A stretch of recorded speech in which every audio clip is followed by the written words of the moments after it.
Let's make butter നാൻ. അപ്പം എങ്ങനെ തുടങ്ങല്ലേ? ഒരു ബൗളിലേക്ക് 2 കപ്പ് മൈദയും 1/2 ടീസ്പൂൺ ഉപ്പ്, പഞ്ചസാര ഇതെല്ലാം കൂടി മിക്സ് ചെയ്തിട്ട് അവിടെ മാറ്റി വെക്കാം.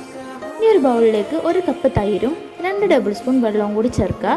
അതിലേക്ക് മാറ്റി വെച്ചിട്ടുള്ള മൈദ കുറച്ചായി ചേർത്തിട്ട് മിക്സ് ചെയ്തെടുക്കുക. ഇനി ഇതിലേക്ക് 1 ടേബിൾ സ്പൂൺ ഓയിലും കൂടി ചേർത്തിട്ട് നല്ലോണം മിക്സ് ചെയ്ത് അടച്ചു വയ്ക്കാം. ഒരു 2 മണിക്കൂറൊക്കെ റെസ്റ്റ് ചെയ്യാൻ വെക്കണം. അവ ഡ്രൈ ആയി പോവാതിരിക്കാൻ ഒരു നനഞ്ഞ തുണി വെച്ച് മൂടി വെക്കാം. 2 മണിക്കൂർ കഴിയുമ്പോൾ നല്ല സോഫ്റ്റ് ആയിട്ടുള്ള ഡോ റെഡി ആയിട്ടുണ്ട്. ഇനി ഇതുപോലെ ഈക്വൽ ആയിട്ടുള്ള ചെറിയ ബോൾസ് ആക്കി മാറ്റാം. ഇനി ഇത് പരത്തിയെടുക്കാം.